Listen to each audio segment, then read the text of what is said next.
Okay, so hello again, everyone. It's very nice seeing you all.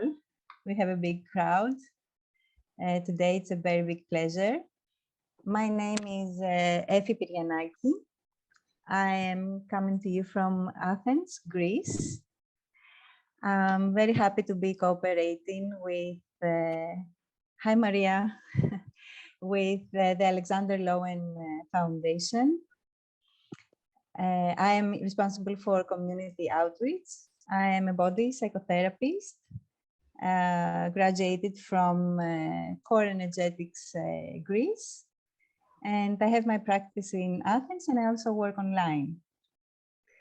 So I also wanted to present a little bit about, just to let you know that the TALF, the Alexander Lowen Foundation, that is, has its purpose of continuing and furthering the legacy of Dr. Alexander Lowen, right? And also furthering the work of body psychotherapy in general.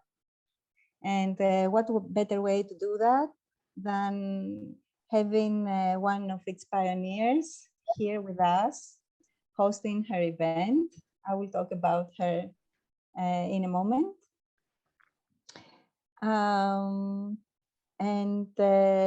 Yes, without further ado, I would like to say a few things about Dr. Alice Kahn Ladas. So, Dr. Alice Kahn Ladas is a licensed psychologist in New Mexico, a certified bioenergetic analyst, a humanist celebrant, a mother and grandmother. She was also a happy tennis player, bike rider, snorkeler, and scuba diver. She's first author of the New York Times bestseller, The G-Spot and Other Discoveries About Human Sexuality, published in 1982. With her husband, Harold, she continued the study of Women and Bioenergetic Analysis, published by the Connecticut Society for Bioenergetic Analysis in 1981. Her doctoral dissertation, done with the help of 1,100 members of the newly formed Leche League, was about how to help mothers breastfeed. Her work helped to restore breastfeeding as a healthier option in the United States. Thank you. Hi. She taught sex education in the YWCA and was the first psychologist for the public schools of Caldwell, New Jersey. She also ran a tiny abortion clinic in NYC when it was not yet legal. In 1956, she helped Alexander Lowen found the IBA, later IIBA, International Institute for Body Association. Huh? Bioenergetic analysis, excuse me. I'm a little bit stressed, but I'm here, I'll keep breathing. Yes. She hired a lawyer, introduced Alexander to the publisher of his first book, and served on the first board and for many years thereafter. In order to further research, she joined the board of USABP in 2001. They established the first awards for research in body psychotherapy and named them after her. And in 1990, she added one item to her somatic psychology work, early coping strategies, another kind of addiction, which is the subject of today's meeting. She believes it has helped her work as a somatic psychologist to be more clearly focused and effective in less time. That belief has not yet been supported by relevant research. She is searching for someone who needs a thesis topic to accomplish that.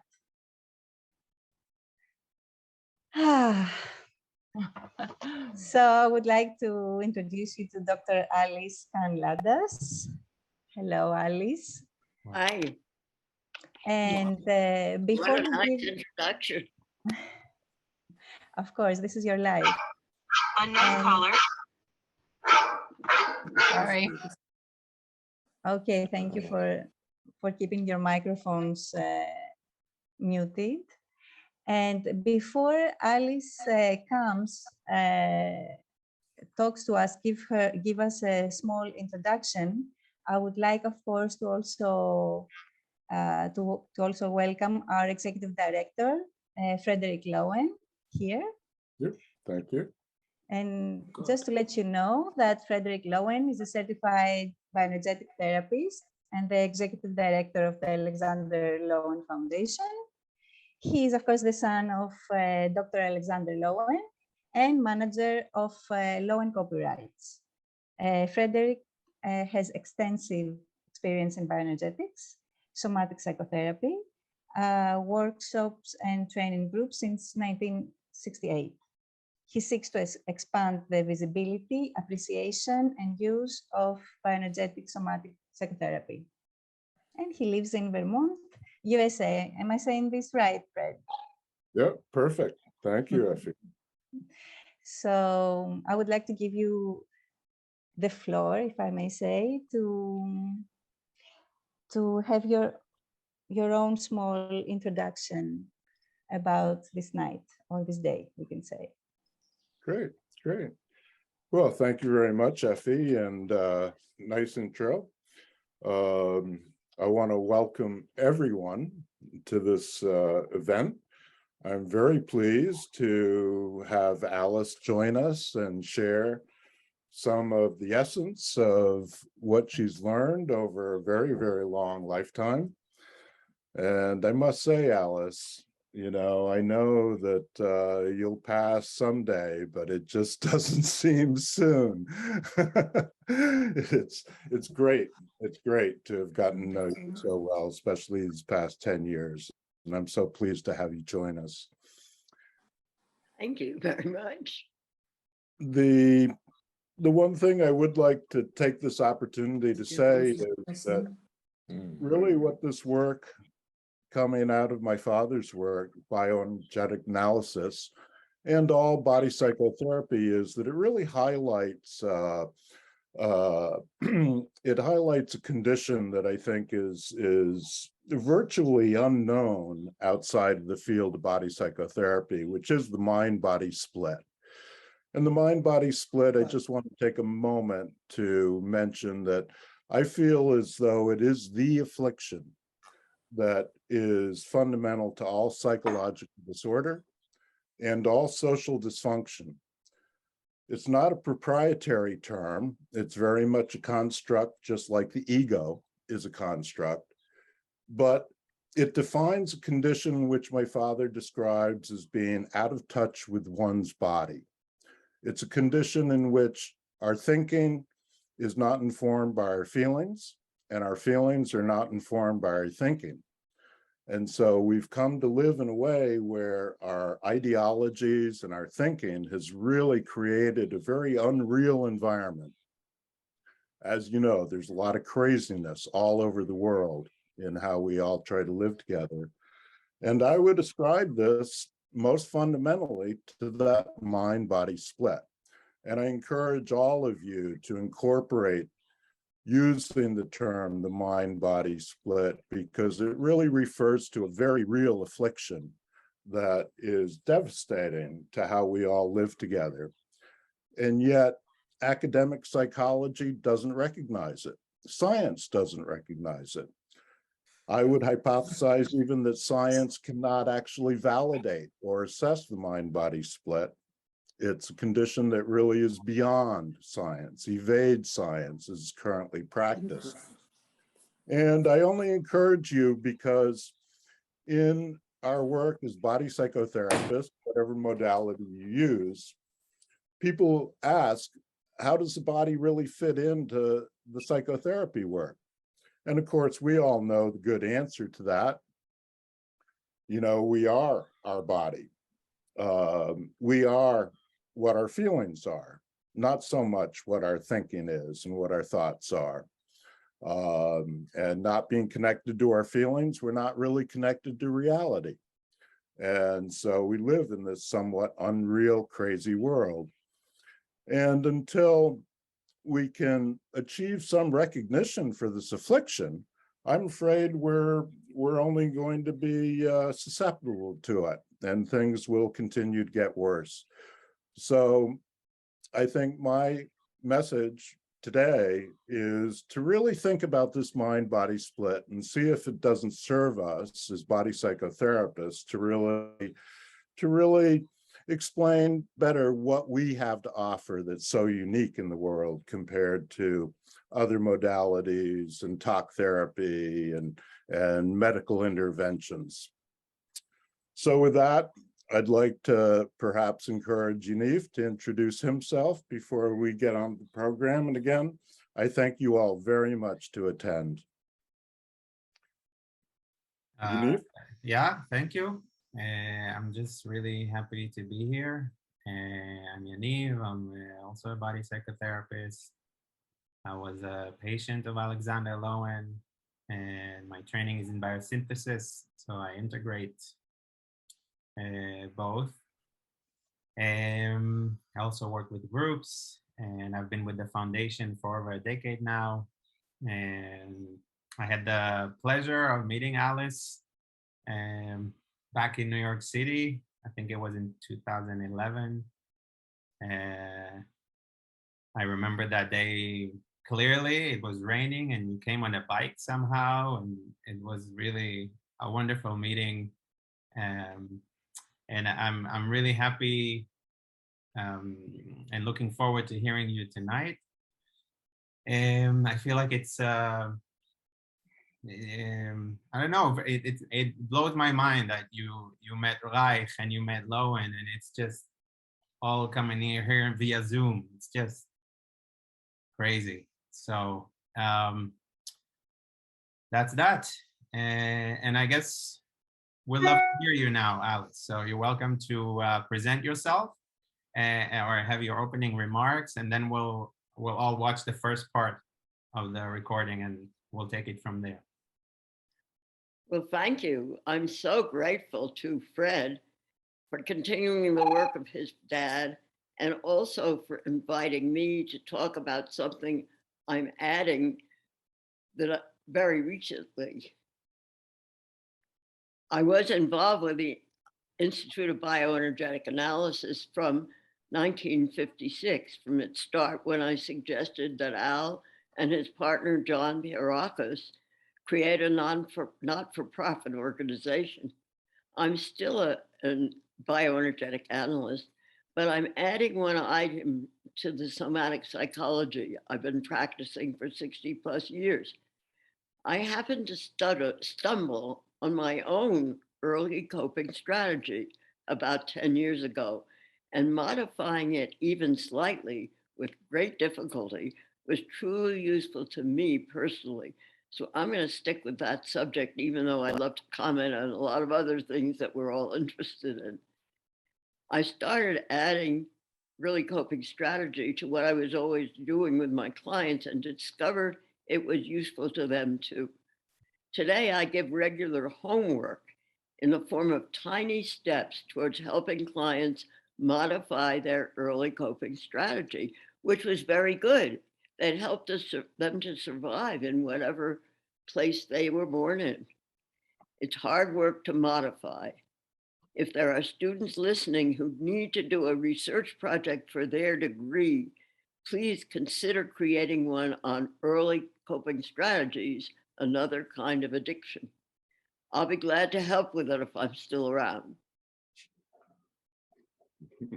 So thank you for having this program. Thank you, Alice. Thank you. Thank you, Alice.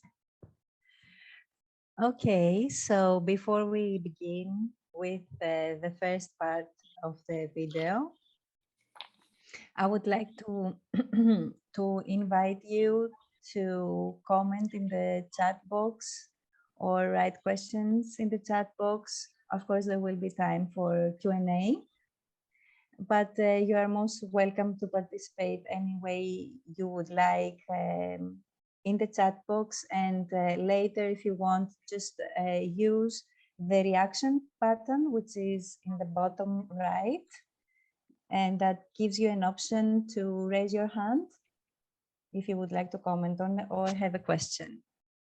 Okay, I think we are ready for the first part of the video. Okay, great. Share.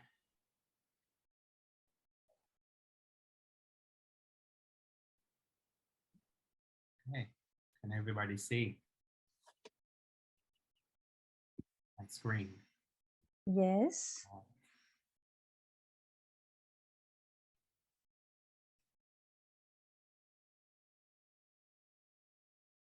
Thank you for being with me here on Zoom.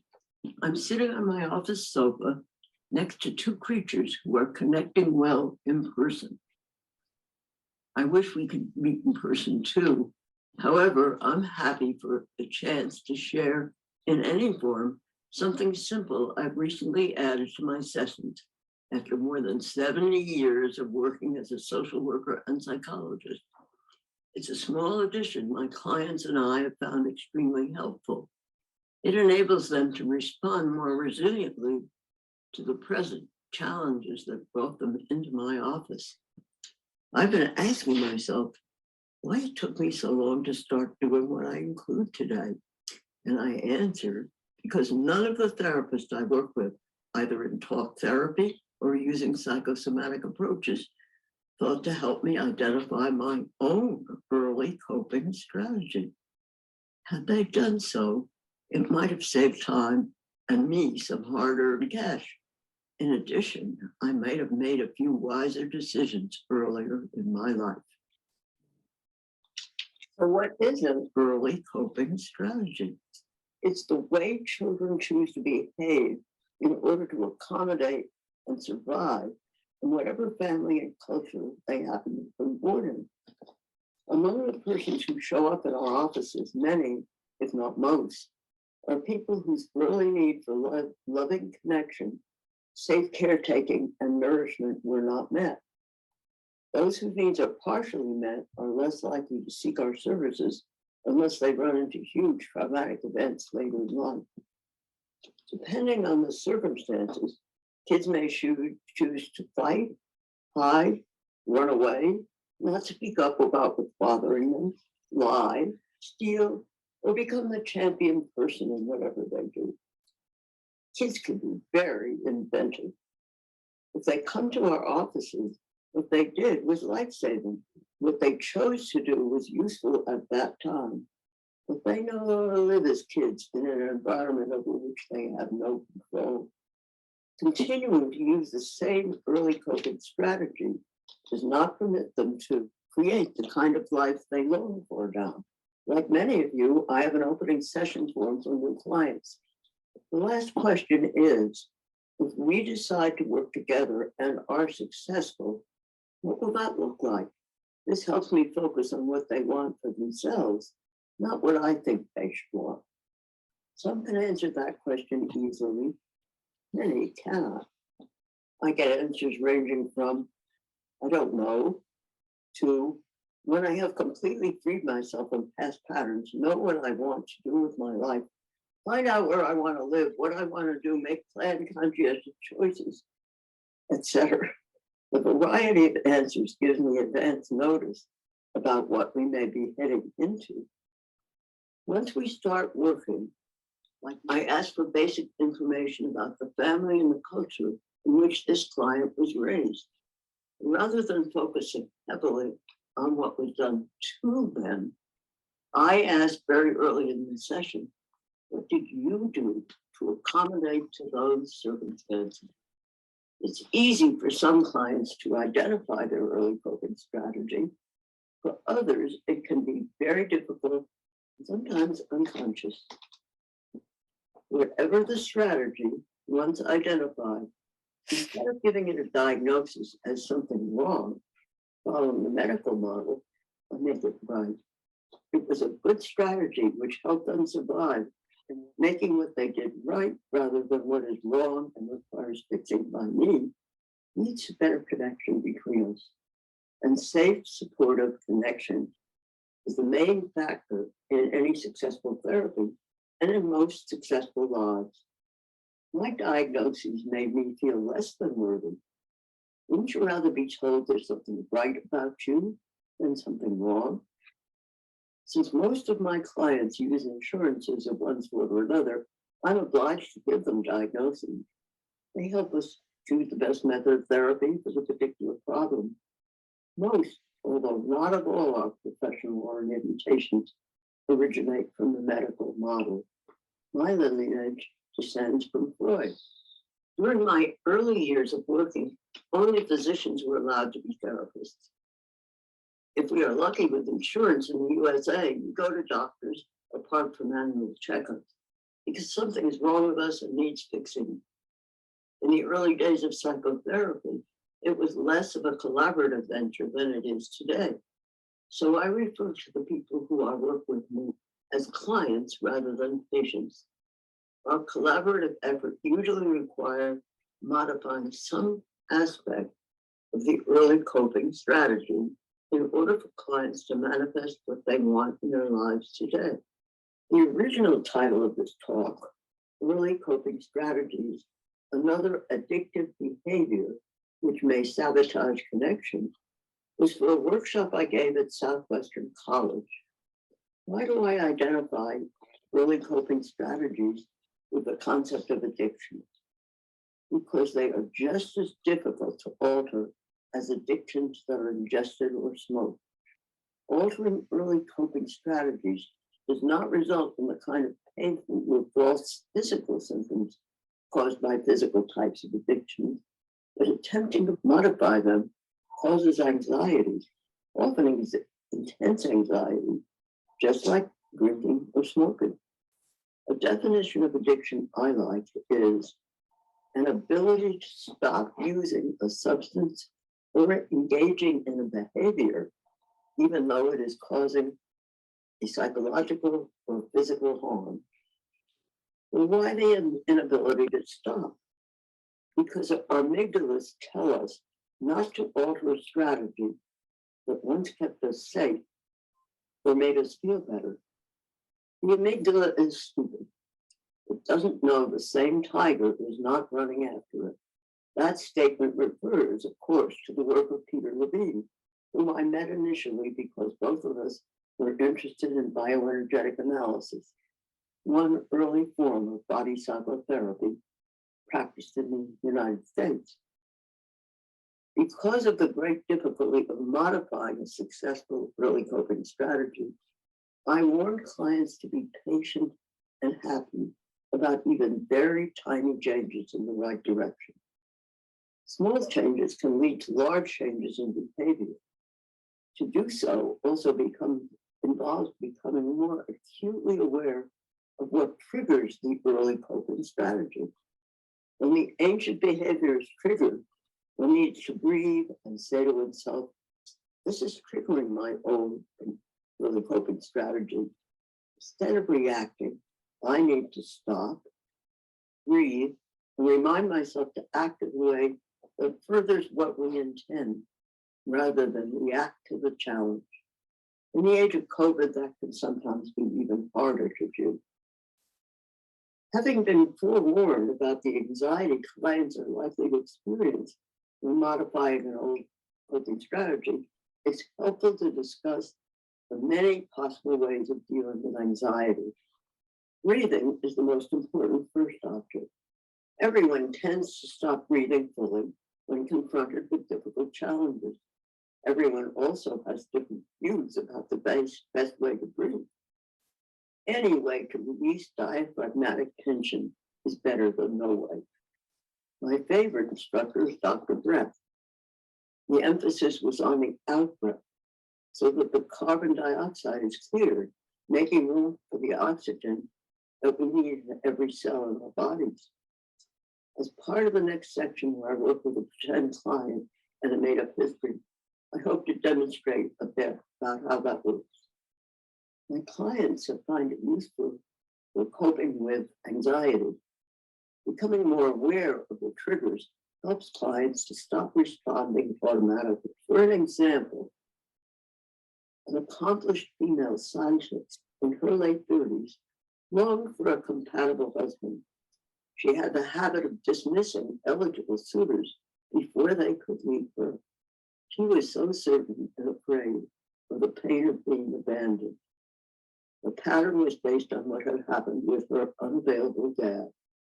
Her early coping strategy was to never again put herself in the position of giving her heart away to somebody unavailable. So far, she has not sent away her most recent suitor. We'll see what happens. A talented, accomplished man of color grew up in a community where most of his high school classmates are now either dead or in prison. He thought so badly of himself that he hid both literally under oversized clothes to conceal being overweight, and emotionally by never telling anyone who he really is or what he feels and wants. When he applied for jobs for which he was eminently qualified, he came across as modest. Once he screwed up the courage to stop hiding, no matter how anxious he felt, he became able to state confidently why he is a highly qualified candidate, and he got offered the job he wanted. None of us will ever fully alter our early coping strategies. They become part of our personality.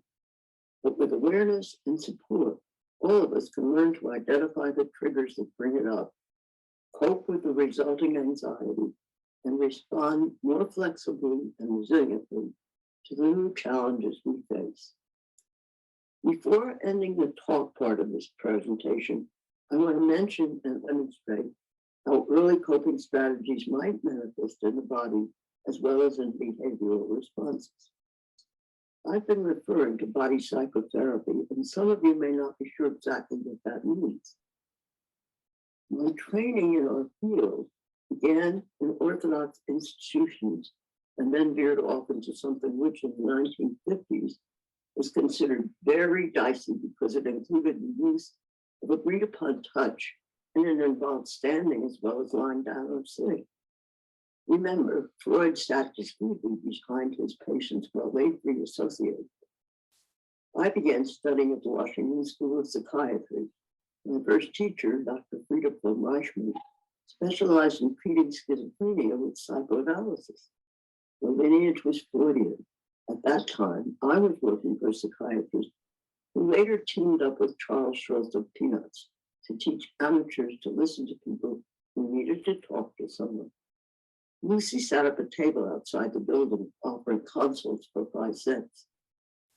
After getting an MA from the Smith School of Social Work, I got a job at the Pain Clinic in New York Hospital. Then I worked in the office of Dr. Nathan Ackerman when he was founding family therapy.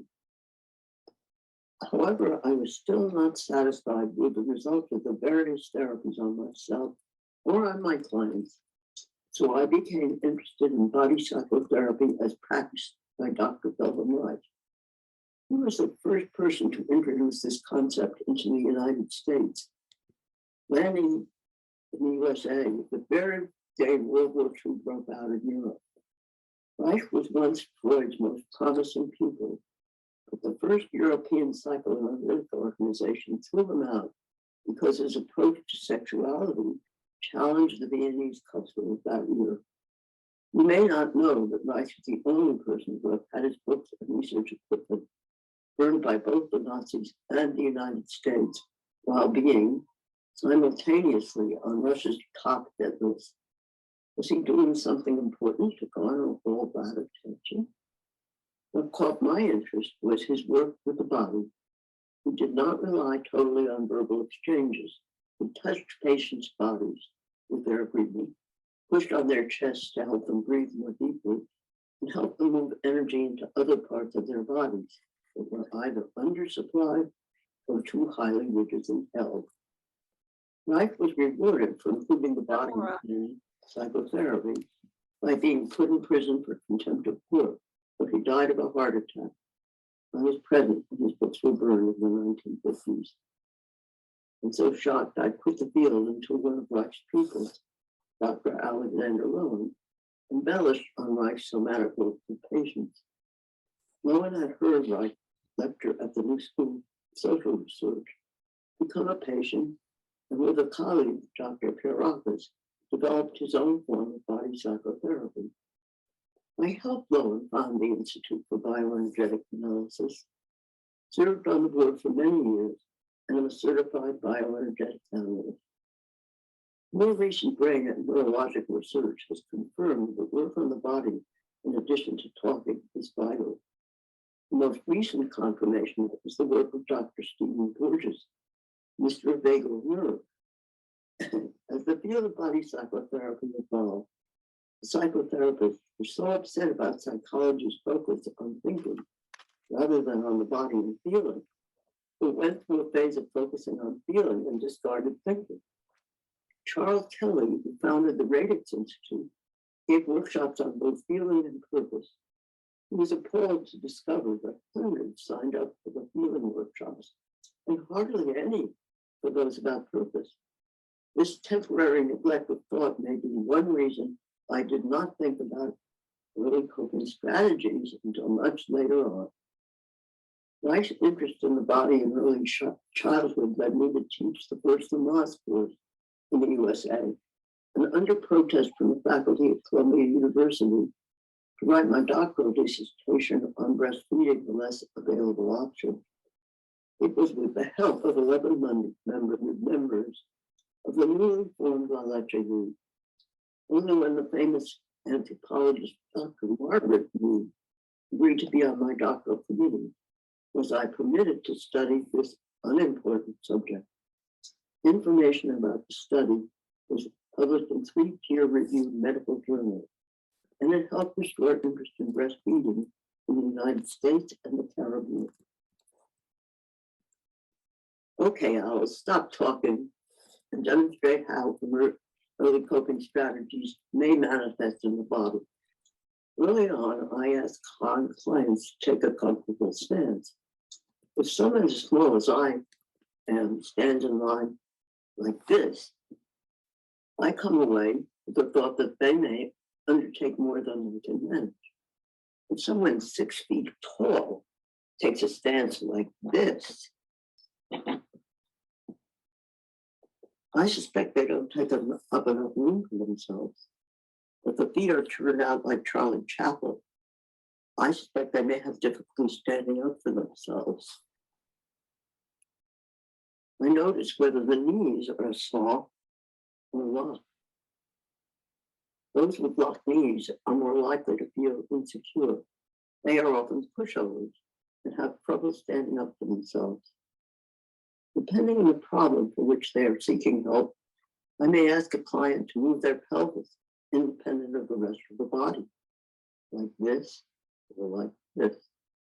Many clients have trouble with this because of conflicting feelings about sexuality.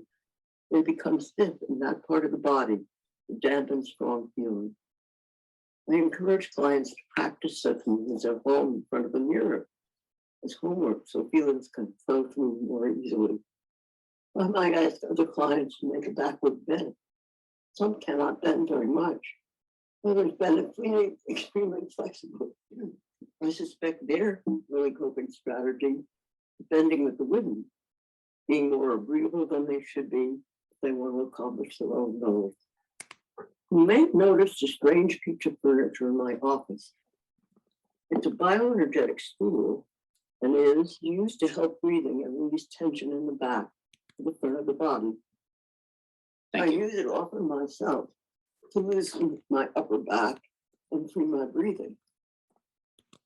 Going over forward, as I did, is just to counteract the stress of going over backward. You can also do this with people who have an inflated chest. You can use it to go over forward.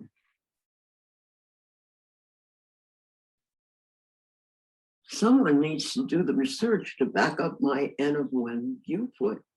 So if there are students watching this presentation who are searching for a worthy research project, I'll be glad to brainstorm with you about a study that might support or not support my belief in the helpfulness of what I now add.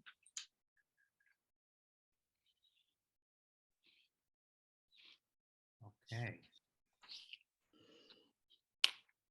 Okay.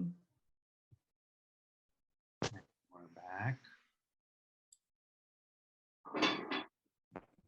So that was the first part. And Barbara, you're muted. Barbara is clapping and muted. applause. Okay. So that was the first part of the video. Thank you, Yaniv. And right now we can take some time for questions and comments before we move on to the second part, which is which is a session. It appears to be a session with the help of an actress. I saw a hand being raised. I think Alice wanted to say something. Well, I would make that much shorter if I were doing it today and focus more fully on early coping strategies and drop the other stuff. I'm sure you had your reasons for making it like this and giving all this information when you made it. And I think it was during COVID season? It was in COVID, yes. All right. It was a great video, Alice, from the content to the technicality. I wish I knew how to make a video as well as you. Thank you, Fred. Yes, Barbara? Yes, just quickly, Alice, I want to tell you about the synchronicity. I was on a Zoom call last night with two researchers for the University of Colorado talking about novel physical activity for improving cardiovascular aging. I am going to send you what we got sent. And the biggest thing they talked about was breathing. And they showed us how to breathe and different kinds of breathing that affects both the heart and the musculature and all kinds of things, and is right down your alley. And they may be your people. So I'm going to send that information to you, and then we'll have to talk. It was incredible synchronicity for your talk today, and of course, knowing you all these years. So thank you so much. Great to see you, and thank you very much for that connection. Oh, it's just incredibly coincidental. I noticed the background here. Yes.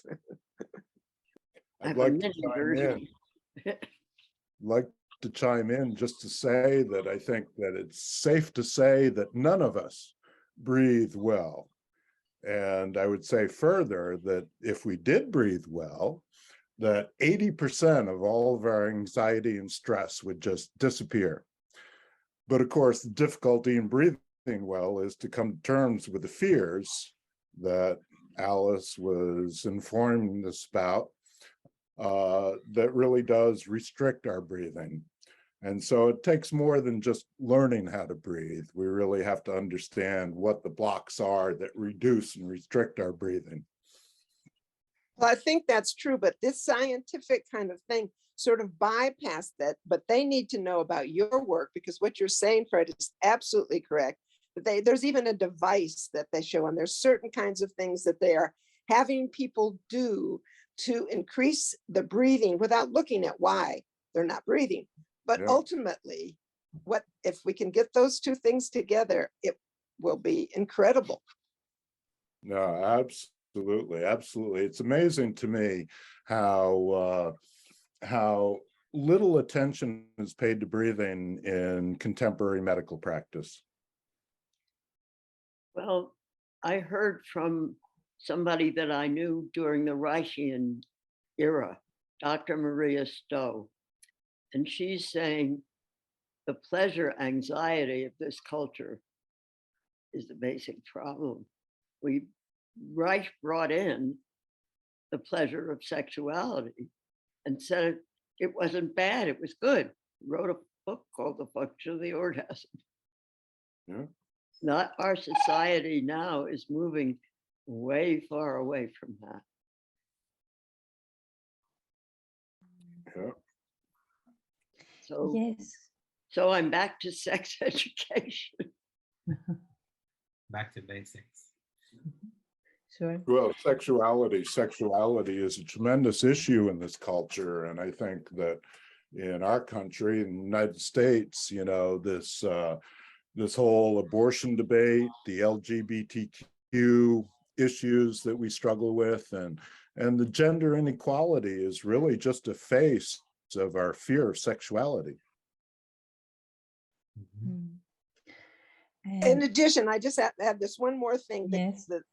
The societies that grow up singing and dancing, they move their pelvises, they breathe deeper, and there's less, I think, in many ways, disparity between their mind body and you know, Western culture has shut people down, and in so many ways. But singing, dancing, moving their pelvis, even though they didn't realize it was going to be psychologically beneficial, they knew it on some level. So I think the dancing, singing cultures are the ones that have exhibiting some kinds of health that we certainly don't have.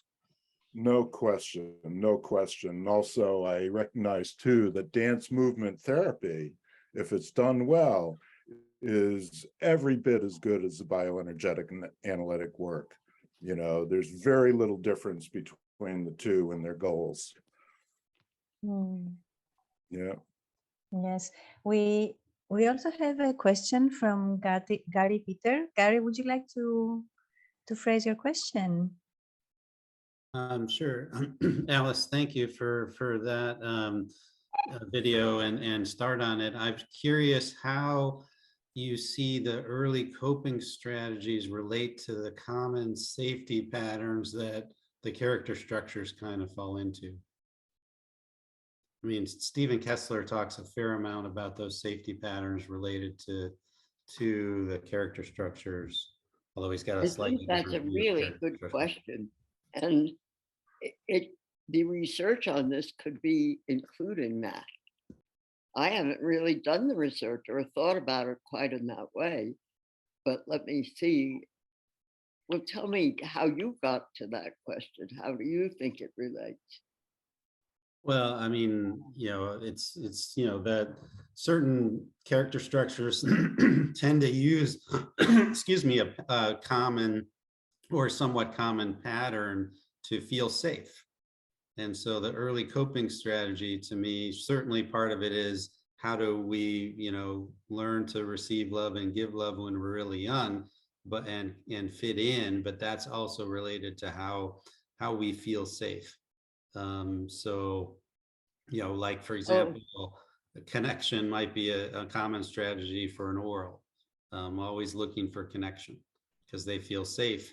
When they feel overwhelmed, they go into, you know, looking for safety, and that means looking for connection, for example. But in that example, looking for connection is severely conflicted in oral character structure. And that's a huge difference. And then what becomes the coping strategy is then develop a codependent relationship. You know, generally speaking, the character structures are really, in my mind, simply patterns of the early coping strategy. And the difference between the character structure and the personality is that these coping strategies are not only psychological, but then they become embedded in the very structure of the body and the whole organism as a lifelong pattern. Exactly.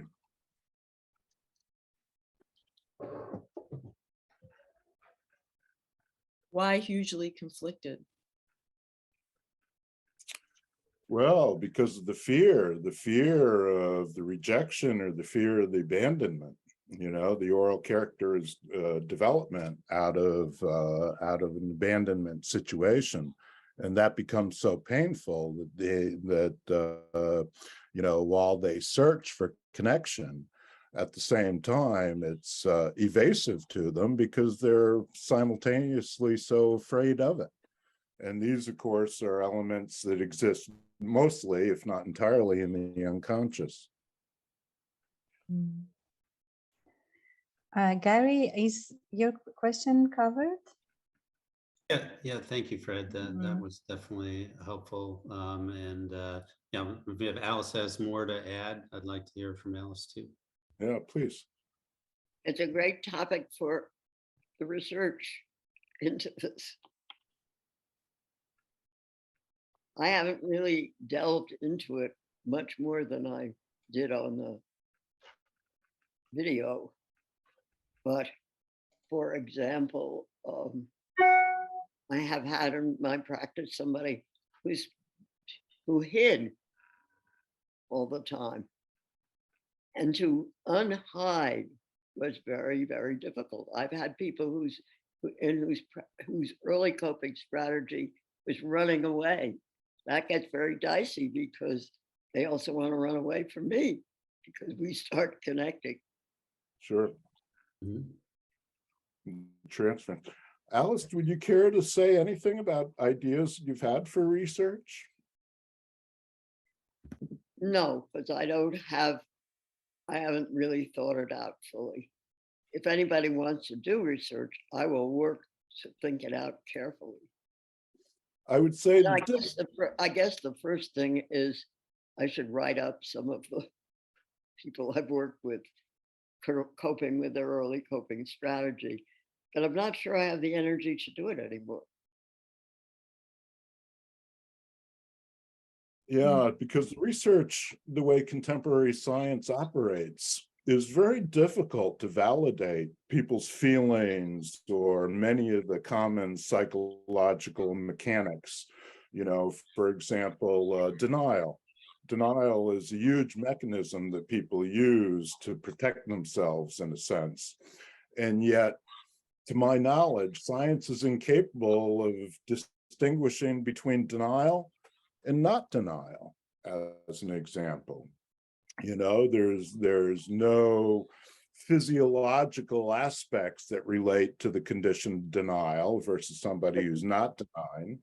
I don't think denial itself is an early coping strategy.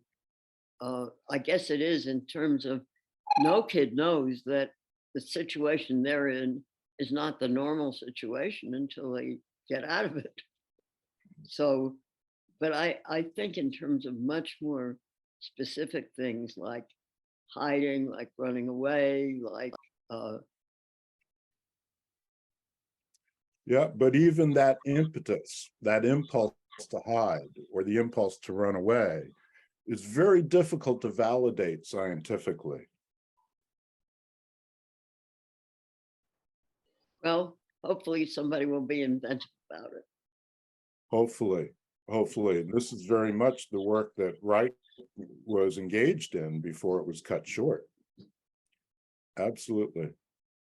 Well, he was engaged in a lot of things, including, but I don't think we want to go there.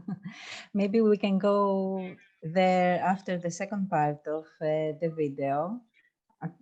We'll see how the questions go. We have one more question from Hossam, and perhaps even more questions from people who want to raise their hands.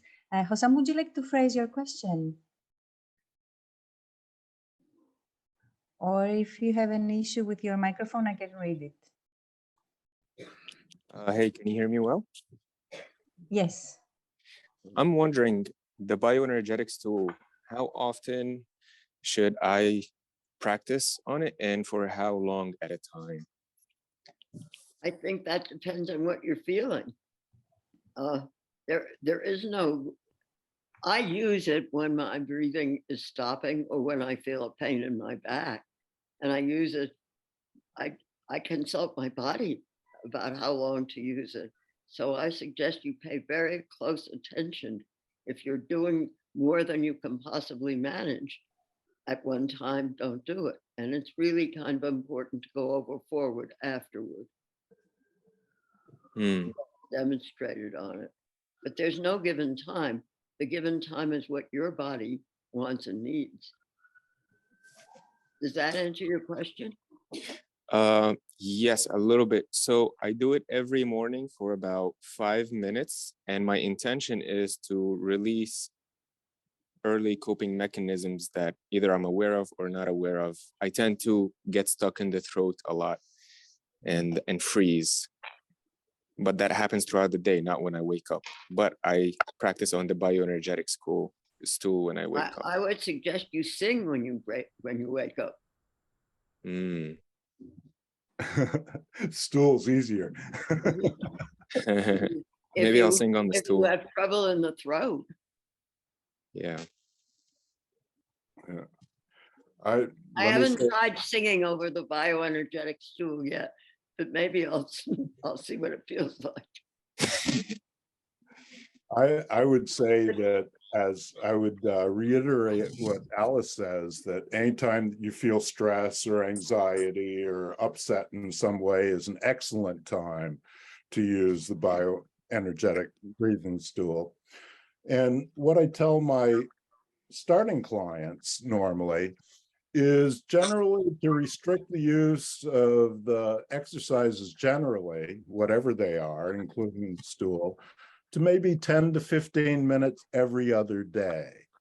And then as you become more familiar with that, you can expand that use a little bit according to how you feel your needs are.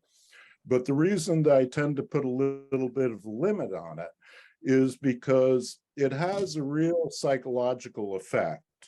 And as it enlivens your body, you tend to run into resistance. And that resistance might take the form of, I don't feel like doing it today, or I don't have time to do it today, or whatever it is. And I think that's the biggest downside, is that if you do too much of it, you're liable to effectively retreat from it. That's a wonderful insight. You know, but what you're doing 5 minutes a day sounds really excellent. It sounds very, very good. Yeah. Okay. Thank you so much, everyone. Thank you. Thank you. Yes, we have another May I question. tell a story? Please go ahead. Well, I know you know Irena Bramos, right? Yes, we do. Anyway, I'm certified bioenergetic therapist a long time, and I'm also a core therapist. So I worked with John Pierrakos for 32 years before he died, but he was famous for doing therapy sessions while he was laying over his version of the stool, which was a cylinder. And he would lay back there and hold his head up and talk to people. And so I started doing that. I would say, well, I don't know what to do with this person. I'm gonna just lay on this roller and see what happens. Or I have two rollers. I put the person on the roller. I put myself on the roller going the opposite direction so I can see them. And we kind of do the same thing. Anyway, John did that a lot. And then just one other story. The last time I was with Alexander Lowen, and I really knew that I wanted to go and visit him as he was getting older. He was 95 at that time. And I went to his home that I had been quite a few times doing with Leslie, doing bioenergetic exercises. But there was nothing there then. I just went to see Al and just felt like I really want to see Al because I'm getting older, he's getting older. Anyway, within 5 minutes, he's like, oh, you want to go in my office and want to get over? He had me doing somersaults and stuff within about 3 minutes of being there. But he went over the stool at 95. And he was telling me he forgot that I already knew how to do it. So I was just like, sure, Al, show me how to do it. And he's over the stool. And he's saying, you do this, you shake this, you yell out. And I took a picture. I took a couple of pictures of him doing that. I think Fred has them. And I think they went into a little video that we made. But that was just so amazing and wonderful to know that he was still doing many of those things at that age. It sounds like, Alice, you are also. I am as best I can, but I definitely go over the roller, or sometimes, like, I'm in Maine right now, so I don't have all that equipment, but I have just a soccer ball. And I lay down and I go over the soccer ball and just go, oh yeah, this feels really good. So I agree totally with do what your body wants to do and tells you to do for as long as it feels right. And then sometimes in the beginning, it feels like this doesn't feel good. I don't know what's happening. But as you do it more, you realize the result of it is so positive that you want to do it more. You know, like, okay, maybe I have a little resistance of doing it, but I know that I'm going to feel better when I do it. Anyway, just thanks for letting me share those stories. Thank you. And Alice, I just think you're amazing and I love you. And I'm just so happy to see you. Thank you. That's very sweet of you. I have a story that's related to this, that I was speaking at the same conference where Stephen Porges was being honored. And after the conference was over, he came up to me and he said, I admire you. And I thought, well, he doesn't even know me. So I said, yes, what for? He said, you're more flexible than I am. Yep, certainly true.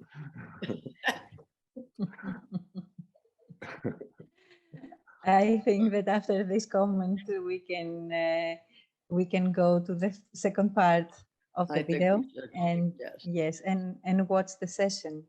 Mm-hmm. Okay, great. Let's do that. It's about 30 minutes, and then we'll reconvene from some more questions if there'll be, and final comments. So I'm going to share. Well, this is a made-up story with an actress. Yes, it's fictional demonstration. Okay.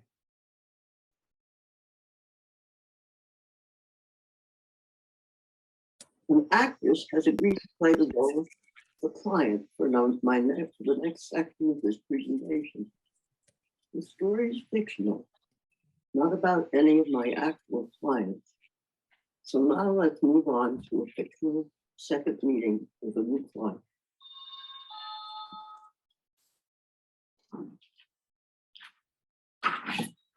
Welcome, Kristen. Hi. Come on in. Thank you. Thank you for doing this. Would you mind taking your shoes off? Sure. How do you feel about masks? Have you been vaccinated? Yes. And I have too, so would you be comfortable if we took them off? Yes. I could see you much better with them off. And is it okay with you if I take mine off? Thank you. So thank you for filling this out. And the last section, you're saying, I would like to have more free time as a result of our working together. Yeah. And you're saying, I'd like to have a different boyfriend or a different kind of boyfriend. Yes. Okay. Would you like to tell me a little bit about that? About your free time? Sure. I really don't have a lot of free time for myself. I spend a lot of time of it working, and I spend a lot of time working and caring for my brother. And I used to care for my boyfriend, and that was all I did. So I'm looking to maybe start to make some more time for, I don't know, me. That sounds like a really good idea. Can you tell me a little bit about your work? Yes, I work at a law firm as the receptionist. And you work standard hours? I work 9 to 5 most days, and sometimes I stay late to help some of the attorneys with the filing. That's really nice of you. Did they pay you for overtime? No. Did you ever say anything about that? No. They just need extra help, and I know what I'm doing, so I'm happy to get the help. So you really have more skills than you need as a perception. You could say that. Is it true? Yes. Okay. Because what did they use you for when they keep you late? Filing, copying. Sometimes they even ask my opinion on cases, paperwork, a whole bunch of things that they don't really want to do themselves. So you have some skills that are way beyond business. They're happy to use them without. Yeah. Okay.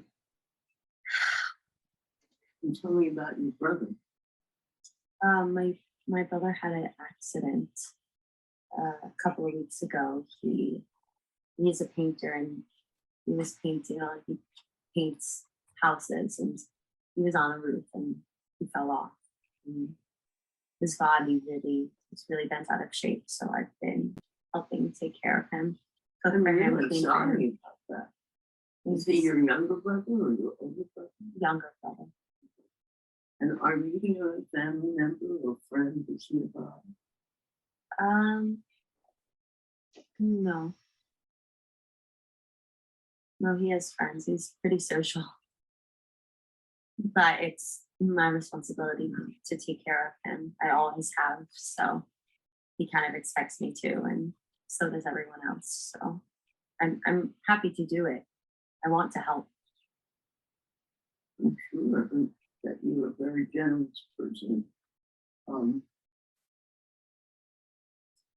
wondering though why you're the only person who helps your brother when he has friends. Does he have other relatives, other sisters or brothers or parents in the neighborhood? My younger siblings are still in school. My mom lives sort of nearby, but she is usually not free. She just got a lot going on, and his friends are all really busy too. It sounds like. It sounds like they're all busy like you are.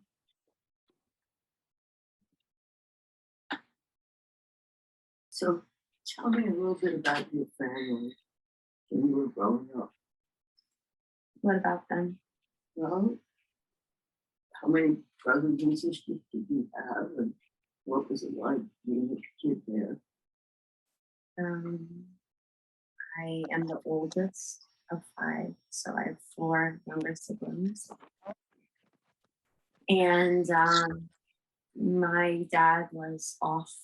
He was a car salesman, so he was on the road a lot. And my mom was just Busy. She was busy. You had 5 kids. Yeah, she was busy. A lot of the time too. She always said that she just felt sick, and so she would always ask me to help out. She wasn't really available, and so I ended up being Mom number 2. Yeah. So who took care of you when you were a little bit?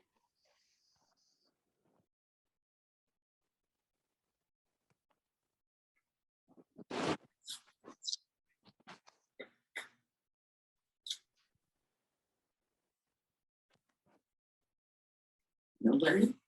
I guess I did. Well, little kids can't take care of themselves. They want to take them to. Right? Did you want to take them? And you remember what you did today?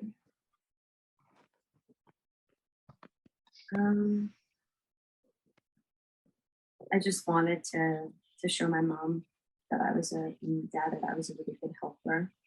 And so I would do everything I could to get their attention, run around, and just every task I would just help. So maybe they would thank me, or You didn't get angry at having to do so much.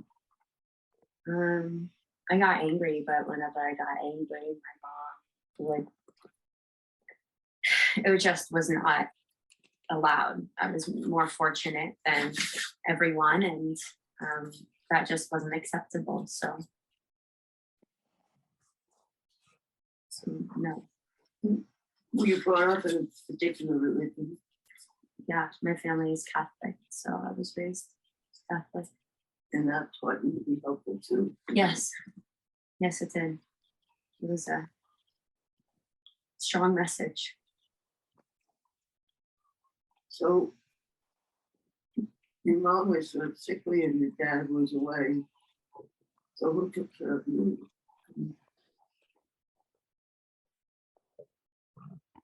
Your siblings have to do some work too. Yeah, but since they were younger, it was my job to look after them. So they did a little bit here and there, but they were also a lot more freedom than I did. So that worked for you then, is that correct? What worked for me? Taking care of everybody. Yeah, and then I didn't have to think about anything. I could just be there to help her. So that worked for you at that moment. That was your early coping strategy. Mm-hmm. And you're still doing it. It's time to.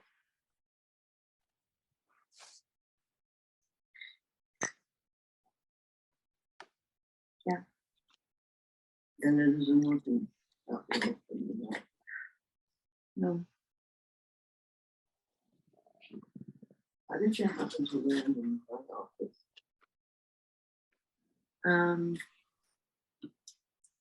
Well, my boyfriend recently left, and I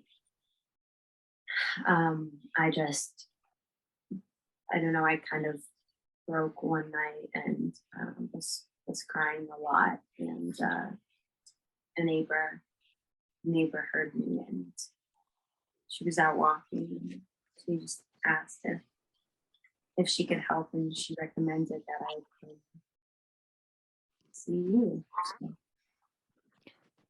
So had you ever heard of doing anything like that? No, I've heard of it, but I never thought that I'd be in a position to be asking for help. So no. Yeah, it wasn't, yeah. So about your boyfriend, had you wanted to ask him to leave? Had I wanted to ask him to leave? You said he wasn't helping. Yeah, but it was better than being alone.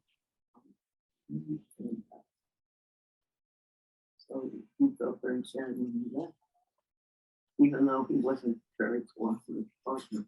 Yeah, because now I am alone. So, you know, it's not unusual for people to continue doing what they did as kids. I call that their early coping strategy. Doesn't work.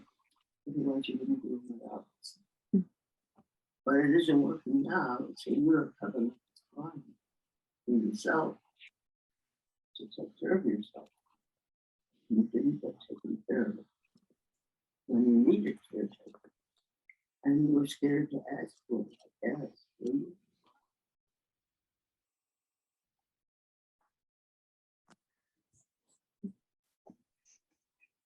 So, what do you think yourself about?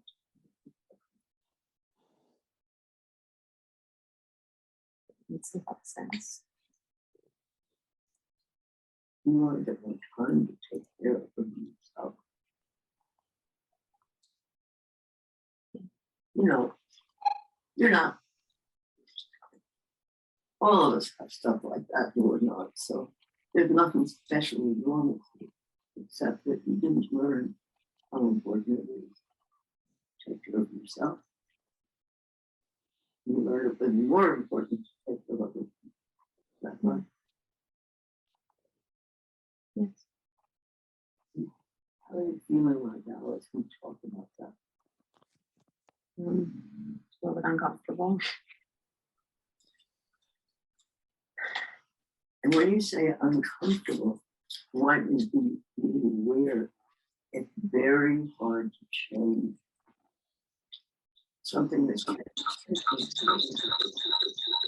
it can make you very what? Never climate control. Addictions where it's almost as hard to give up as smoking or drinking. And you get very anxious when you are a smoker and you decide to give it up.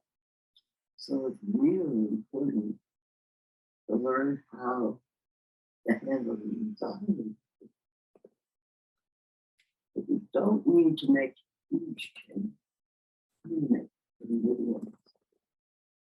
What do you do? How do you sleep? You sleep okay? Not lately. Tell me about your sleep pattern. I just can't stop thinking at night. So my body just gets really uncomfortable and I can't really breathe. And you said It's hard to something fall very asleep. important. You said breathe. What's the most important first thing to do? Yeah. Breathe. I think so. Mhm. And lots of people think so. You know why? When you get really breathe, Oxygen. okay? And what does that do for you? I like that sigh. That sigh means you're reaching for oxygen. Yeah. What does oxygen do for me? Opens me up. Every cell of your body needs oxygen. Right? Let's think about it. So if you're anxious and you stop breathing, then you get even more anxious. Mhm. Does that happen to you when you're being asked to stay late at the office?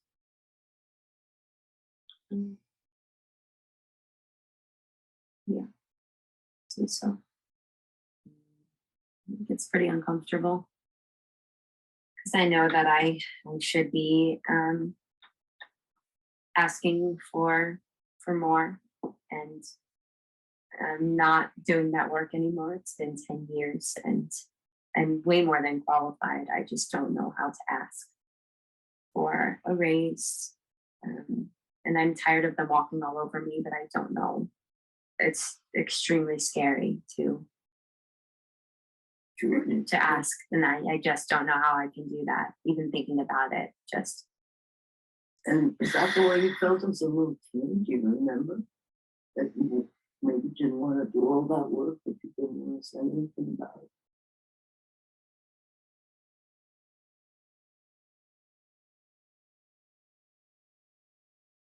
I think it's wonderful that we've come this far thinking about it in our second session. Because usually it takes a bit longer than that. So I'm very proud of you for being able to zero in on it so fast. Thanks.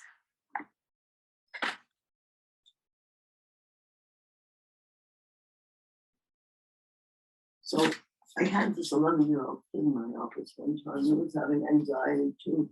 And I said, what do you do for anxious? And I think what he taught me will be very useful to you at an office. He said, I just put my fingers together like this because I'm thinking deeply. It looks like I'm thinking very deeply. And then I take a breath and I breathe out. But they don't know for sure that I'm breathing. That's what I'm really doing. I'm really not thinking so much. I'm just hiding that I'm breathing. I want to ask you, do you want to be a lawyer yourself? Did you ever want to? Did you ever tell anybody? No. Did you ever do you have a college degree? What do you have in Business. So That's what my mom told me I needed to major in. something what? My mom told me I needed to major in business because it would help me to pay the bills and take care Okay, but she didn't think you wanted to, you didn't let her know you wanted to be a lawyer. No, it's taken me a long time to even listen to that in myself. So So have you learned a lot about being a lawyer by working in the office?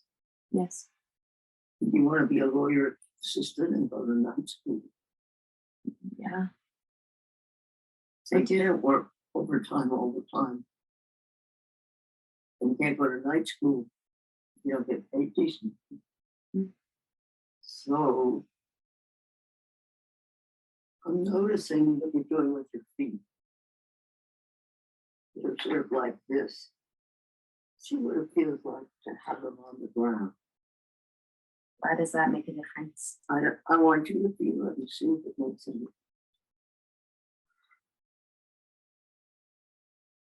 You put them back the other way so you can experience.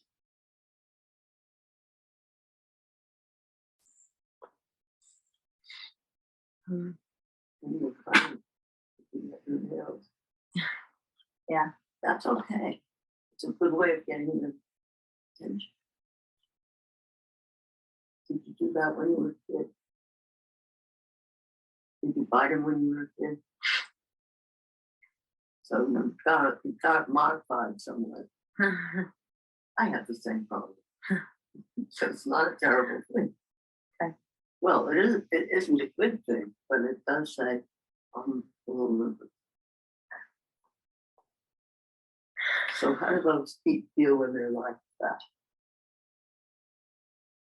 or planted. More clenched. Does that feel better or less good? Feels better. Less constrictive, I guess. You know, sometimes those habits we have show up in our bodies just like they show up in our words and our actions. Would you feel comfortable standing up in front of that mirror and you took a look at some of those things? Sure. Okay, thank you. So let's go here. I would like you to take, okay, Kristen, thank you for coming over here. Can you see yourself in the mirror? Very good. Now I want you to notice I want you to take a comfortable stance. Okay. Now I'm going to take a comfortable stance. And you're bigger than me. If your stance is a bit smaller, and your feet are kind of turned in. So how would it feel to have your feet a little further apart and straight ahead? How does that look? And I noticed that your head changed. Your head was kind of on the side. What does it look like? You go back to that other one. Yeah. And how does that look? Kind of silly, nervous, unsure. A little unsure. Yeah. So when you're standing like this, with your head up, how does that look? Stronger. Is it a little bit more like if you were going to ask for a raise, it would be more present if you were this way than the other way? Yeah. If you were the other way, maybe they won't take you seriously as you would like them to. Is that possible? Okay. Now, would you be comfortable putting up your pants so I could see your knees?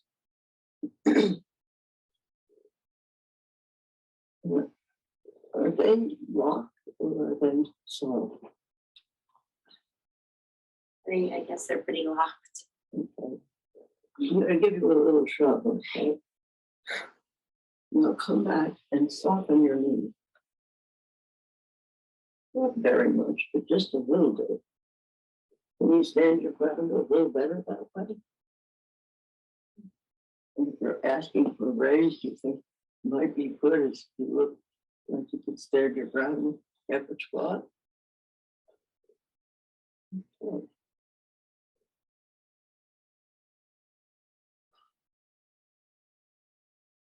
And I noticed that you're standing up much straighter than you were when your knees were this way. You feel the difference? How could you describe how that feels? More planted, more sure of myself. I look more sure of myself too. And the other thing that I'd like you to do is to make the best arc you can between your shoulders and your hips. That, Yeah, you're very flexible that way. yeah. Is that a bad thing? It's not a bad thing or a good thing. It tells me that you're able to bend with the wind more, that you are a little bit easier to manipulate. And that might be because you're a dancer. You were a dancer when, Yeah. so we can't go by that strictly. But right, I like that place. Go back. Right now, look at yourself in the mirror and see which one you think would be more effective. I'll go back to the other one, but you look different. Me too. How would you describe that? Confident. More confident. Yeah. Okay. Well, that's just a little introduction to how the way you are shows up in your body. So let's go on back to see. Okay. Now, you did a great job. Thank you. We did an awful lot in the early interview. I was not usually able to go that far in a second interview. How do you feel about it so far?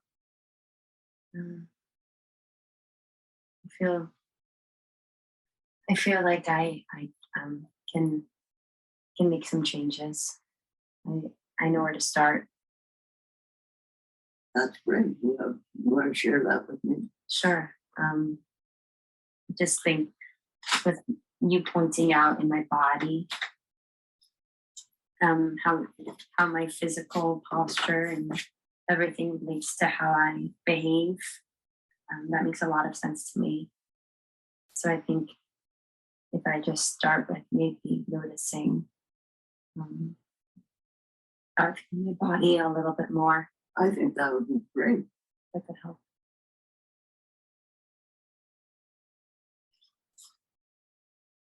Do you have any other ideas of what I can do or what might help I me? have a lot of them ideas. Thank you for asking. The first thing is to know you're never going to change it. If you become a lawyer, you're still going to probably be a helpful lawyer rather than somebody who charges too much and doesn't get good results. Yeah. But, so you're always going to be a helpful person, but not at so much expense. And you only need to make little change. A little change can make a big change in your behavior, and especially if you remember to breathe. And you know, everybody has a different idea about what the right way is to breathe. If you go to 5 different yoga teachers, they'll all give you a different kind of breathing to do. The one I like the best is somebody named Dr. Breath. And the emphasis is on breathing out. Because you've got to get the carbon dioxide out in order to have space for the oxygen. So he used to work with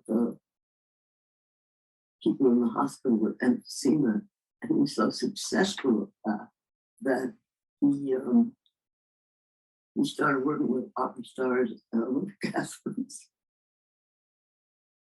So I have some homework for you. Is that okay? I give homework. Sure. I want you to put a sign up on your mirror in the bathroom and it says, breathing. Breathe. Yes. And then I want you to make a short list of things.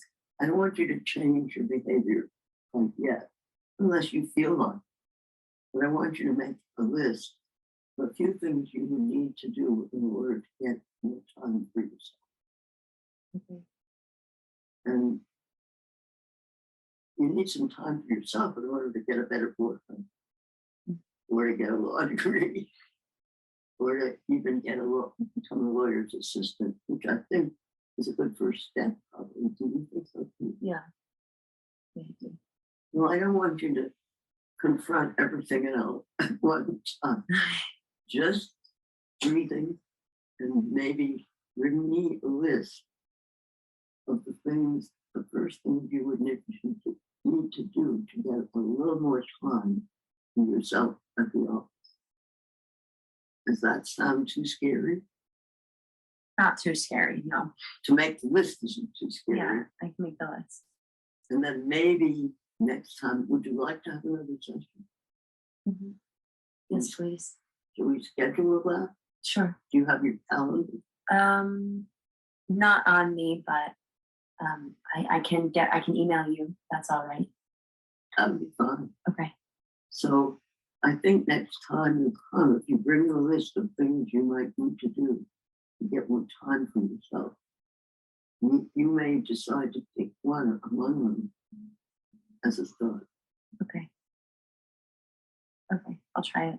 So is there anything you want to say anything about the session today? You feel okay about it? Yeah. Were there some things you didn't feel okay about?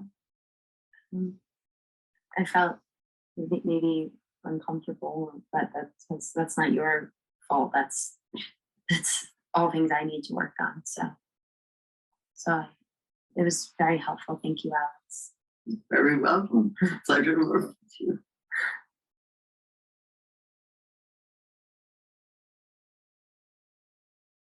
Something amazing happened. Julie contacted me a few weeks after she did the interview with me, and she said that the interview had changed her behavior and her posture. Tell us how.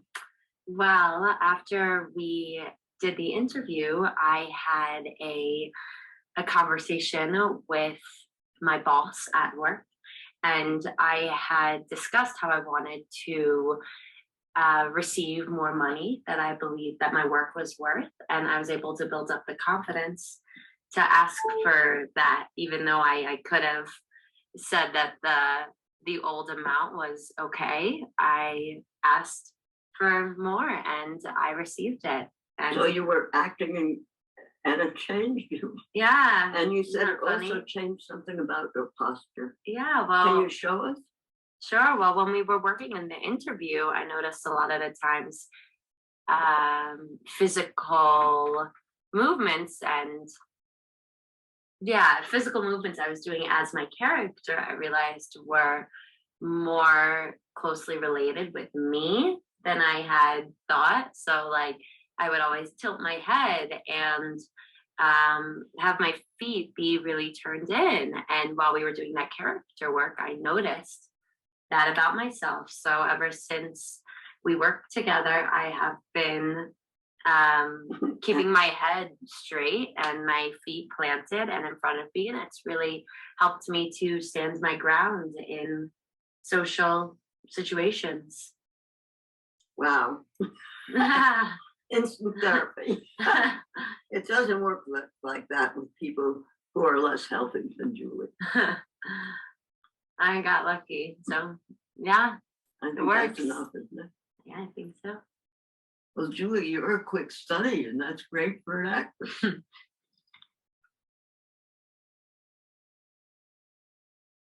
Someone needs to do the research to back up my N of 1 viewpoint. So if there are students watching this presentation who are searching for a worthy research project, I'll be glad to brainstorm with you about a study that might support or not support my belief in the helpfulness of what I now add.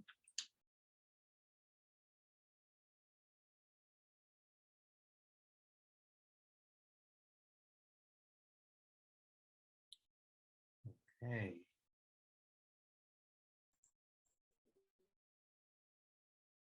Some people clapping. Okay.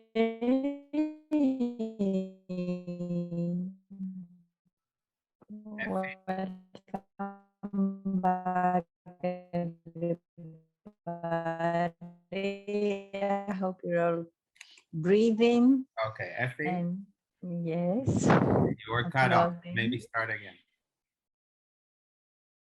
I did some stretching earlier.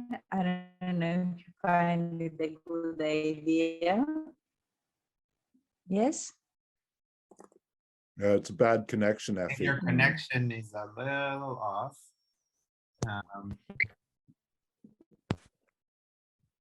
Yeah, Just give it a moment. I Maybe got even out. Sure. okay. Yeah, maybe take a moment to restart the connection or something. But while we Okay. Oh. Can you hear me? Okay. all right. We'll wait for Effie to come back. Yeah. And meanwhile, that was great. Are there questions meanwhile? Sorry. Just are there some questions Yeah, we're gonna take some or comments? now. We're gonna take some questions and comments. I just wanted to share my experience watching it. It's not the first time I watched it, but it's, even though I knew it was an actress, there was something like sacred happened. Like I felt the whole process. It was really meaningful to watch you work, and so yeah, I just wanted to share that. So thank you. So Yeah, very well sorry. done. I just want to say, very well done. Yes, very well. Indeed. Well, thank you. Um, And thank you for, this is kind of the last thing I want to contribute to the field, because I don't think I'm going to be working a lot in the future. And I think this is a mini contribution that could be useful to a lot of people.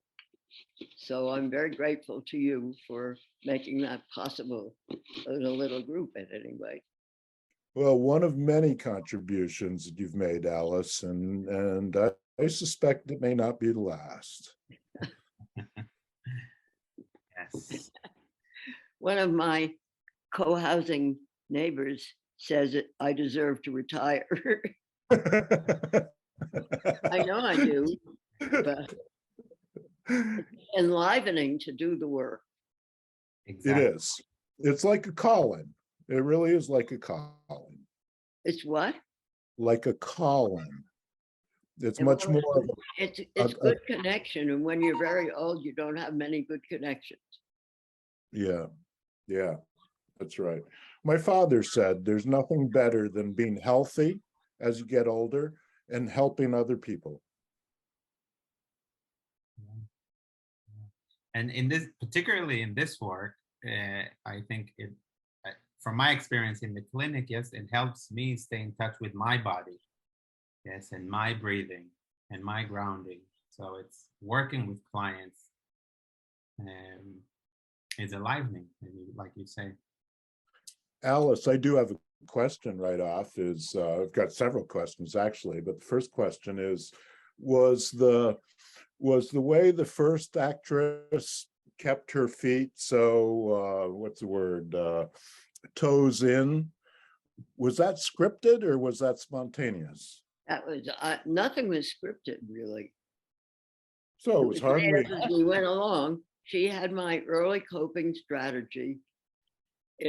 She had my introductory thing that I ask everybody to do, and the last word is if we work together, if we decide to work together and we're successful, what will that look like? What will change in your life? So I go off that, what they want to change in their life. Yeah. And in this case, she decided she wanted a better boyfriend and more time for herself. Yeah, very worthy. And she wrote that down. Yeah. I think one of the very important. Now before I make an appointment with people now, I send them my opening session form. So I know whether it's something I think I can do with them or not. So when somebody asks to work with me, I put them on an email, send them the opening session form and ask them to fill it out and send it back to me.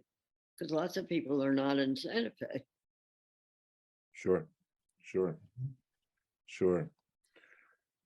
Yeah, I've often wondered, how some therapists are able to attract clients to do an actual session while it's being taped. It's rare that you get to see that. It's the therapy sessions are, of course, so confidential and so sensitive and personal that it's very difficult to allow other people to see the actual process. Well, that's really why I didn't use a real client. I used an real actress session. and a made-up scenario. Yeah, but you did actual work. It was very impressive. Yeah. Thank you. Yeah. We do have a question from Anna. Wow. Anna, would you like to present your question? So, can you hear me? Yes. Okay. I wanted to know what is the greatest benefit of doing bioenergetic analysis with a therapist as opposed to doing it on your own at home? At home alone, let me be clear. Is it more advantageous to do it in the same room with the therapist? Or is it What is the greatest advantage of doing it with a therapist rather than doing it on your own without a therapist? Connection, because all us mammals long for connection, whether we're elephants or dogs or cats. I mean, I've seen these amazing videos like of a hippopotamus that connected with a person and came swimming every day. We need connection, and connection's becoming much harder. We're doing a lot of things that are not physically connected with each other. We need snuggling. We need pleasurable sex with somebody we care about. These are basic needs of most mammals. So doing all these things alone by yourself is not nearly as it's useful to work on breathing by yourself. It's useful to work on these things by yourself. But most people who come to me come because their connection has been disturbed in some way. Their ability to find the boyfriend they want, the girlfriend they want, the work they want, how to get along in a social situation, whether it's work or parties. Does that answer your question? Yeah, thank you very much. If I may. Yeah, please. No, you go first. Well, no, if I may, I just wanted to add another benefit or difference, I would say, for working with a therapist is that, particularly doing the exercises, yes, and as the breathing opens and deepens, yes, we feel more. And a lot of times that can be very scary, and it can be helpful having someone there with you. It speaks to the connection Alice mentioned, but yes, to be there with you to process, integrate whatever it is you're feeling that you may not be used to feeling. Idea. I just wanted to add that. I would add as well that the therapist, while the work can be done on your own, certainly, it's very difficult and it's very rare for people, in my experience, to really get into some of the depths of what's going on as unconscious elements. We're not consciously aware, by definition, of some of the unconscious forces that move us through life and how our emotions work. So additional to the connection that is huge that Alice speaks of, the therapist really acts like a smart mirror, reflecting things that you're probably not aware of yourself as a client. And even in posture. I have a technique I use called exaggerated breathing. And in that, I have a client on the exhale to bend their knees and allow their body to come down, to let down with the exhale, as opposed to, and then on the inhale to come up with tension as as they fill the lungs with air. And on the letting down portion, the exhale portion, it's hugely beneficial to see the differences in the posture. I think one of the great things that came out of this video was, especially in the second part, was how confident it helps people feel. And that's one of the great benefits from therapy, is that oftentimes clients come in with compromised senses of self-confidence.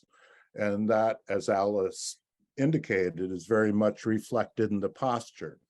The exaggerated breathing is like putting the posture under a microscope. And oftentimes when I point out how defensive and reactive their posture is, whether they're back on their heels or above the pelvis, their body sways back in a very reactive as opposed to a proactive, aggressive sort of a stance, it impacts their confidence directly. And in my experience, these differences in posture, as I guide a client from a defensive posture into a more aggressive posture, is something they're totally unaware of. And I don't think that they would gain that awareness so easily without that reflective aspect of the therapist, as an example. Would we say assertive rather than aggressive? Aggressive is not that angry. It has a connotation of being angry, but of course you're aggressive in seeking things in your pursuit of happiness as well. You know, aggressive is the impulse to reach out to the world, either in anger or in longing. Either way, aggressiveness is not necessarily connotated with anger. You know, I also think it gives an opportunity for us to be seen and heard, and sometimes for the very first time, without somebody else's thoughts, feelings, or ideas of who we are. Absolutely. The judgment, I think you referred to there. Yes, I agree, Barbara.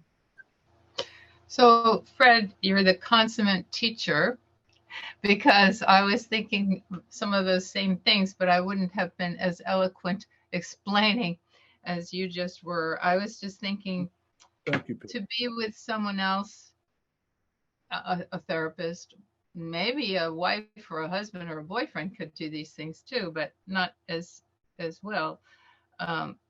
Maybe better sometimes, but just that someone else sees what we don't see, because I hide that from myself. That's my defense. And so I want somebody there to say, I see this, you're not breathing here, or what does that mean? Or, you know, all of that. So it's a lot easier. I've worked with people who come maybe once a month to see me and then go home because they're far away and work on whatever we've done or whatever my suggestions are for the next 3 to 4 weeks, and then come back again to see what happens and you know, to have help with that. So I think, and I want my clients to work on their own stuff on a weekly, daily basis if they can. And oh yeah, I made that video, remember, Fred? About say yes to life and working with grounding and loving your body. I just remembered that so long ago, but it's still available. But anyway, I have people, if they want to take that and do it at home, so that they have some a feeling that they're having help, and that they have a feeling that they're actually in a group, because the video shows a group process. The other thing is, I think that, you know, on a spiritual level, whatever that means to you, we're not supposed to go through life alone. And there's such a thing as being witnessed. You know, maybe we've never just, somebody just said this, but to have somebody just there with you and not say you're doing something bad or good or whatever, but just that's who you are, and I'm here, and I care about you, and I want to just hear your story. You know, that's really important for all of us, I think.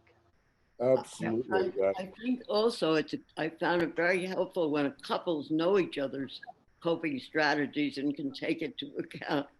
I find it useful. But regarding what you said, the first person who ever employed me in this field, I had no training at all. He was and he hired people with Charles Schultz just to listen. They were untrained people, but just to listen to people who couldn't afford to go to a regular psychiatrist. And these were lay people. Mm-hmm. Yep. I was Lucy and the psychiatrist were, you know, go ahead. I don't want to take your time. Sherry wanted to ask something. Huh? Sherry wanted to ask. Yeah. I was confused about she was making that all up, or she was an actress. I was confused about that aspect of it. She was an actress who made the session up, or she. That was her session. I'm a bit confused about it too. She filled out that opening session form as the client and said this is what she wanted to work with. Maybe it was real. I don't really know. Oh. But we made it up as we went along. Was she saying real things about herself, or was she making things up, or? I don't know. I think she was to some degree, but I think she was saying some real things because the head on the side, she decided to change. And she's a really great actress. I've seen her act in real plays.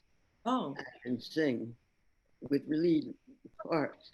So I don't know how we made this story up, but we did. Yaniv, has Effie rejoined, or has she gotten locked out somehow? I don't know. She's trying to rejoin, but I think she's having internet problems. So we have a couple of questions. Let me then ask on behalf of Hassam. He writes, does TRE, trauma release exercises, tremors and shaking, go hand in hand with bioenergetic breathing, or is different type of literature? Alice, would you comment? You know, are you talking about, what's his name, the guru from India who does? Well, no, I think he's talking about David Berceli with TRE. Oh. Do you want to say a few words about TRE? What does PRE stand for? Trauma release exercises. I'm sure they're very useful. I don't know. I haven't got much experience with it, but I live in a co-housing community and we have an annual feast day and dance. And people just dance solo and they love it. They love the music and the dancing because they're moving. But I haven't paid a lot of attention recently to David Berceli's work. I'm sure it's useful. Well, let me comment then and say that David Berceli is a certified bioenergetic therapist. And for some strange reason, he likes to portray the TRE as being derived from Eastern approaches. But I think the reality is that he takes them, they've been built really from much of the bioenergetic work. He was a student of my mother's in her exercise classes for a couple of years. So the TRE is a sequence of 7 exercises, and they're very supportive for gaining more contact with your body. Very useful for that. In that sense, they're very supportive of bioenergetic work. But strictly speaking, it's not psychotherapy. But it's an excellent way to gain more contact with your body. No question. Very useful, especially in large groups. Wasn't he also exposed to Rajneesh's ecstatic dancing? I don't I know think that. It could be. I Could don't be. know. I don't know either. But there's not a lot of movement in TRE. You know, one of the things that we do in conjunction with dance and movement therapy is I use a spontaneous movement technique, for example.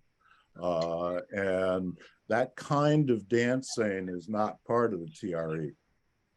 Yeah, Alice? I was saying goodbye to Barbara. Yeah. Can I make a comment on TRE? Please. Because I worked with more than 1,000 people with multiple sclerosis with TRE and had very good result with this disease. And then I presented it on a conference, and some person asked, isn't it just old wine on new bottles? And I said, yes, it is, but it's a damn good wine. Good comment. Good comment. We're getting. I'm sorry. Go ahead. Can I ask you a question, Alice? Because I got curious if you could tell a little more about the homework you suggest to people, and also if you could say more about that. You say we have to go slowly with changing the early coping strategies. If you could say something more about that, I would be curious. It's hard to do. It's like an addiction. Yeah. The homework is usually some little piece of that. It might be just to put up a sign on the mirror to remind them to breathe. It might be, oh gosh, I can't think of them. It's always related to what they do. If they run away, that gets difficult sometimes. I've had a woman who came in and just began to hit the couch and yell and scream, and then she ran out and left.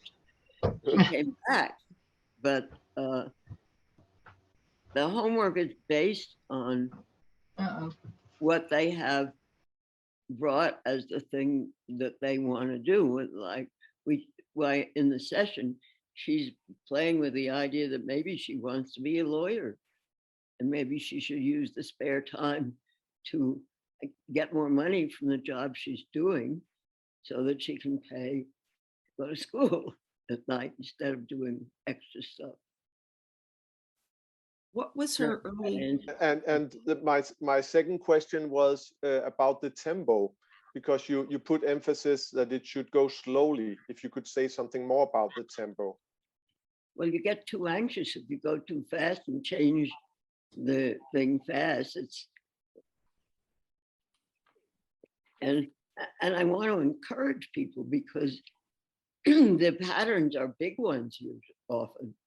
So if you make a tiny step, if you're very shy and you talk to somebody that you would have been afraid to talk to, it's a tiny step. Well, I don't want to say to them, you know, that doesn't mean anything. It's a tiny step. It might be the young woman who asked those questions. I suspect she's quite shy. So it might be to talk to somebody that she is afraid to talk to. Or it might be, it depends. Thank you. Okay. I hope that's an answer. I want to give Chris Kelly, if he's still here, because he asked a question in the chat box a while back, which I think is a very good question. Chris? He might have left, so we can read it. Yeah. Yeah. Can you see it, Yaniv? Yeah. That was my next question. So, Alice, will you please say more about obstacles you or others have experienced during this letting go of early survival strategies that aren't working anymore? You can have more words around this. That's what Chris is asking. Say that again. What are the obstacles that your clients have in trying to let go of the early coping strategies? She is here. So these are strategies that help them handle their anxiety. For example, if you shut up and don't say in your family of origin what you really need or feel or want, you get symptoms, and those are very hard to change because they kept you safe. If you ran away because you couldn't stand what you were living in, that's a good strategy, but it's not a good strategy for the rest of your life because you don't get what you want. If you lie, I mean, I'd love to do this in prisons, but I'm much too old to try to do it. But I'm sure a lot of the people in prison are there because they use drugs as a way to handle what they couldn't handle, and they couldn't stop doing it. And that has a physical aspect too. But it's very anxiety provoking to give up whatever you did to handle anxiety or handle a situation where you couldn't speak up, for example. I have a guy who came from a very, very traumatic Hispanic background in the worst part of California that you could be in, with family that was just totally destructive. And while he's had all sorts of honors and two degrees from Columbia, he still downgraded himself with the people who run the local colleges here. Well, he finally dared to speak up and say, this is why I would be a good candidate. And he didn't want to keep teaching forever, although he was a very beloved teacher. He felt that these people were above him. Well, he did fabulous jobs for them when he finally was able to say, when they interviewed him among 15 other people, this is why I would be useful to you. Yeah. That was coming out of hiding. Yeah. And that's an example of the confidence, the lack of self-confidence that many clients struggle with. I'd like to add simply too that, in a word, the obstacle towards letting go of the strategies that made you feel safe in early life is fear. In a word, the obstacle is fear. And the fear can take many forms, but ultimately it's always fear. Okay, thank you. Chris, did you want to comment? No. All right. She's still here. Okay. Yeah, could I ask? Yeah, hi. Is it okay? Yeah. And yeah. Right. So there's at least a couple of people here who have also gone through core energetic training, as have I, and have taught it for 30 years. I'm really fascinated, Alice, with your calling something coping strategies as addictions. It really fascinates me. And I want to think more about that and look at that and use that with clients. But in terms of the core energetic process, we talk about mask, lower self, and higher self. And tell me, you guys who are also core people, is that rolling around in your brain saying this sounds like a lot like mask? It's what we do, what we learn to do to stay safe.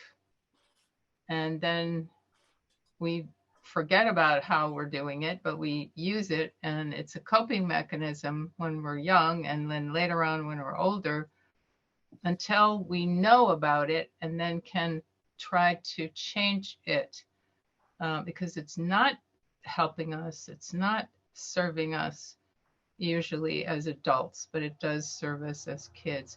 So anyway, just trying to think about that, and I'd love to talk with anybody about that interface. And see what that's like. And Alice, have you heard? Did you ever work with John Pierrakos? Yes, I did. Yeah. So you remember the mask, the idea of the mask? I don't, because I worked with John Pierrakos. What I remember him doing was having me throw up a lot.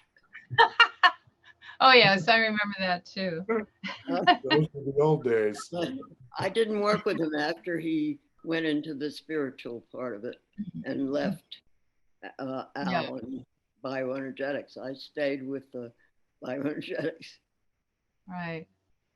So, And yeah. Okay. Well, anyway, that's an idea, and I want to look at that myself and see what the similarities are, and maybe there's something to learn from that. I'm on both not sides. very familiar with brain physiology, but I think the amygdala is what says keep doing what you did to stay safe. Yep. exactly. And so you listen to the amygdala. Yeah. Mhm. And certainly there's a lot to the idea of the mask. You know, some people always have a smile, for example, or there's a little laugh with everything they say.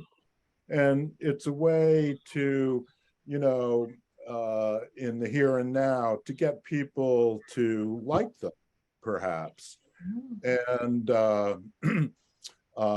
even though, you know, that may be contrary to how they feel inside, you know, they may not feel like smiling, but they put a mask of smiling on because it's part of that defense strategy that Alice has been articulating, talking about.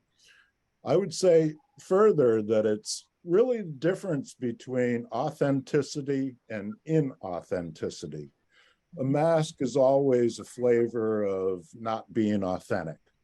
And of course, this work is oriented towards trying to find our true authentic selves and to be able to express that and not have to hide behind And something. to know what triggers us. That's something I left out of that. Because Yeah, if something is triggered, you can say to yourself, you know, that's their opinion or that's their reaction. I don't have to react to that. I can just hear it. exactly. And that's tough to learn to do. Yes. Yes. Okay. Yes. We're past our time, but I see there are two questions. Maybe we'll finish with that. There's Sherry and Dimitris. And I see Effie was able to finally rejoin us. Yay. So you'll help us close in a minute. I don't see her. Yeah, she's here somewhere in the squares. Oh. So Sherry, go ahead. Can you, Alice, talk a little bit more about what the actress's early coping strategy was? The made up thing. Yeah. Coping strategy was to help everybody, even when it was against herself. Yeah. And that came from being the oldest of 5 and wanting to help her mom. And that was, I think she was healthier and more able to act than many of the people who come into my office. And that's a common thing, you know, people really tend to put other people's oxygen masks on first. And it's something that's very difficult to learn. But just like in the airlines and the airplanes, it's very important to put your oxygen mask on first. And then you're in better position to help people. Well, maybe I better talk about my oxygen. This is the result of a hospital error. I was treated for asthma when I had a blood clot. And they were supposed to do the test for the blood clot, but they didn't do it. Oh, really? I never knew that. what? So my very thoughtful daughter got me to Mayo, and they immediately treated me for the blood clot. But the blood clot went to my lungs, and that's why I have this. I wasn't using the oxygen mask metaphor as a commentary on your I know, use. but everybody has probably seen me with this thing on. Well, the 101, Alice, God bless you. So we don't know whether that was really her issue or not. She just completely made that up, or Yes. I don't know to this day. It's not any of my business. She's not my client. If she comes to me as a client, I'll say, you know, that was a really interesting session you had. Was this part of your real life? It sounds like it was. You know, you call it an actress, but it sounds like a real session you had. Well, I don't know, but she's a really good actress. I saw her doing a lead role, I've forgotten in what. where she was singing and dancing, and she was great. She had the lead. Forgot what the play was now. So she doesn't work in a lawyer's office or anything. That's all No, fantasy. no, she dances and acts and sings. Pardon? Okay. She dances and acts and sings, but this could still be something relevant to her real life. I don't know. Absolutely. That she helps others before she If she helps comes to herself. me and says, I'd like to work on this problem, was really part of my life. But she's not saying that. I see she called me once in a very great while, and she's much too busy to spend any time doing Okay. her work. Thank you. Mm. Demetrius? Oh, there you are. I'm so glad to see you before we quit. Hi, yes, something that is related also to the first part. I noticed that you encouraged people to sing, for example, or the conversation about doing dancing or doing something, moving with the body. And I'm wondering about encouraging people to go into, I don't know, dancing or acting or singing in juxtaposition to psychotherapy.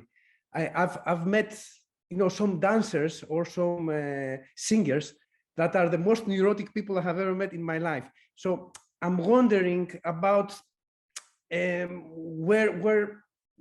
is that? It's a big question, I know, but how a comment about how that fits in with psychotherapy, or it's helpful to psychotherapy. I don't know if I'm making sense. Yes. Okay. Would you repeat the question for me? Yeah, I'm wondering how. I'm asking. I'll summarize maybe. I wasn't hearing him very well. She didn't hear you well, so I'll just say what I understood. Yes, he's talking about the seeming contradiction. Yes, on one hand, you're encouraging people to sing and move and dance. Yes, but on the other hand, he can see some singers and dancers who are totally neurotic and out of touch. Yes. So he's talking about this contradiction and maybe the role of psychotherapy, or how can you talk about that? Something like that. I suppose creative people, I really don't know how to answer that question. Let me say a few words when you finish then. Go ahead. I think the huge difference is that in dance movement therapy, like I say, has goals that are identical, in my opinion, to bioenergetic psychotherapy.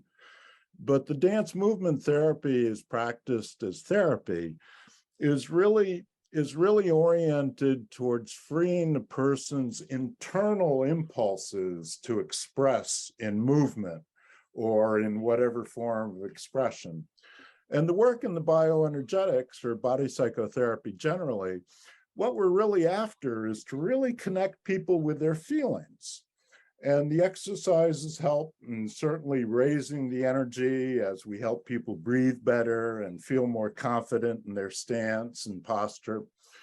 And, and these things can be achieved through movement and dance, as long as that goal is really what's in mind, to help people allow their feelings to come to terms with the fear of being seen, to come to terms with the fear of being judged, the self-consciousness, and to begin with that, let go of those fears and then allow whatever's going on inside of them, good or bad, to be expressed in an embodied way, in a whole body way.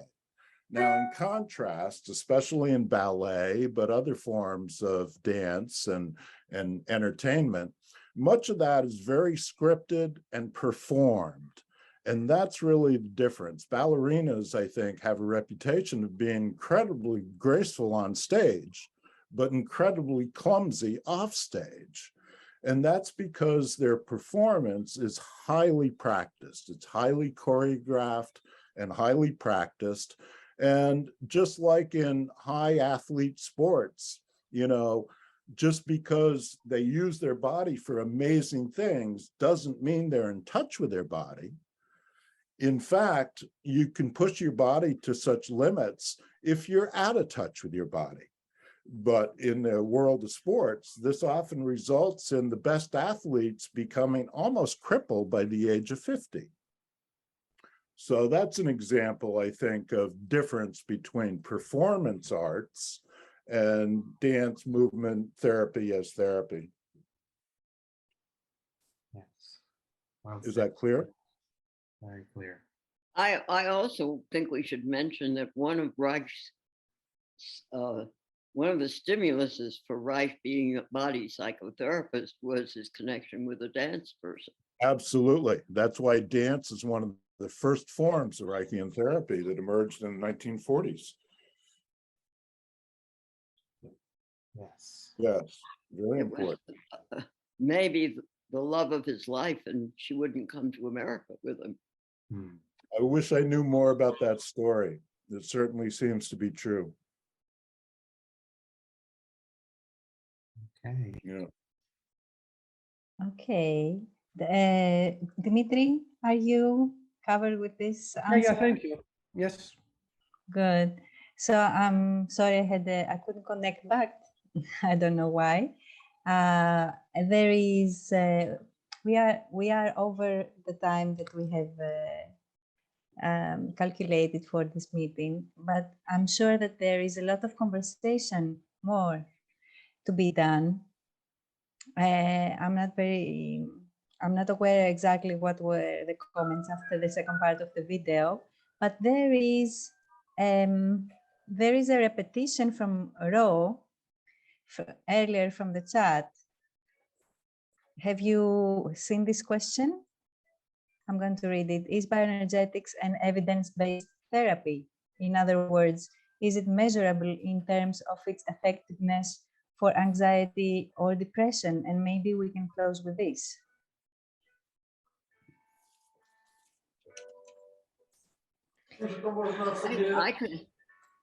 I could say that research is not a major issue in this field. Which is why you're also looking for research about early coping mechanisms. Which is why I don't want to say what I'm saying is true. I found it useful personally. Then I found when I discovered what some of my stuff was, and other people found it useful when I did it, when they came to me as client. But that's an N of one. Yeah. Can I just add that the United States Body Psychotherapy, USABP, there's a lot of research done with people. I mean, a lot, maybe 5, you know, so more than none, that you could look that up. And I've always... Let me say that I joined the board of USAPP to get research rewarded, both for the student and for the practitioner. And they did that, and they named the reward after me. But everybody forgot about it then. When Jacqueline Carlson left, I don't know if they're still doing the research awards or not anymore. Mm-hmm. But they are encouraging a lot of research because I get some of it on the internet. A very long time ago, I did a small qualitative research on bioenergetic, core energetic work. It's published somewhere or another, and I might be able to dig it up. But what it showed was that people got better on many levels: physical, emotional, mental, and spiritual, whatever they thought spiritual meant. Well, you know, the G-Spot book has a study by my husband and myself. At the back of it is an appendix, Women and Bioenergetic Analysis. And I said I would quit the book if they didn't put that in. Because I wanted to advertise body psychotherapy among the sexologists because they didn't know anything about it. And thank you for that.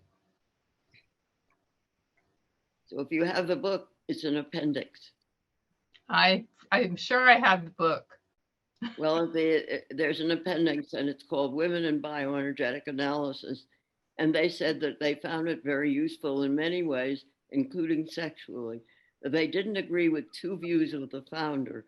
They didn't think women were the men were the leaders to get women to the outside world. And they thought the clitoris was important. And those were some disagreements. Well, it might be important, but it's not the most important or the only important, right? To ignore it is important. Yeah. Oh, yeah. Yeah, and Yaniv was holding the book, the G-spot, so that you can see it. Yes, thank you, Yaniv. I believe that we can continue commenting under the video in our YouTube. This video exists in our YouTube. I don't know if you have already mentioned it. Will exist. Will exist. Yes, Thank you, Yaniv. yes. Very soon. Yes, in the next few days. So we can continue communicating there. Thank you all for the wonderful comments. Unfortunately, I lost my feed by connecting in and out, so I cannot read them all. It was priceless having you with us, Alice, and for you, Frederick, to be providing the ground for Alice to present. I would like to, on behalf of the Alexander Lowen Foundation, thank everybody for participating. We hope to see you again about once a month. We are having our book club meetings, presenting the books of Alexander Lowen, one book at a time. So we would love to meet you, to see you again there. Yeah, and especially, I'm not sure if it's this coming month in October or November, but we'll do Love and Orgasm. And Wow. we'd like to extend a special invitation to Alice to join us. I would love to. Remind me when it is and how to get it. Yeah, we I'm will. tech efficient. We will. I was really scared I wouldn't be able to participate today, but Perfect. It was It perfect. was amazing. Amazing. It would be lovely. So good. Yes. So be well, everyone. Goodbye. And Thank you for your all. comment. And thank you all. very much. Thank you all. Thank you so much. Bye-bye. Thank you. Fred, Alice, stay for a moment, please. goodbye. Goodbye. Bye-bye. Take care. You will. Gracias. Take care. Bye. Alice, that was brilliant. Thank you. Who said that? Chris. Chris, Thank Chris- you very much. bye for now. I thought it was, I'm very amateur at doing Zooms, and my person who photographed me had never done a Zoom either. So It wasn't- worked out fine. Thank you so much. Well, you're very welcome, and I'm glad to have a chance to share that. All righty. Bye for now. Thank you again, Fred, and the organization. And Yanov, and my Greek friend who I will never meet in person probably, but I wish I could. We don't know that. I'm hopeful.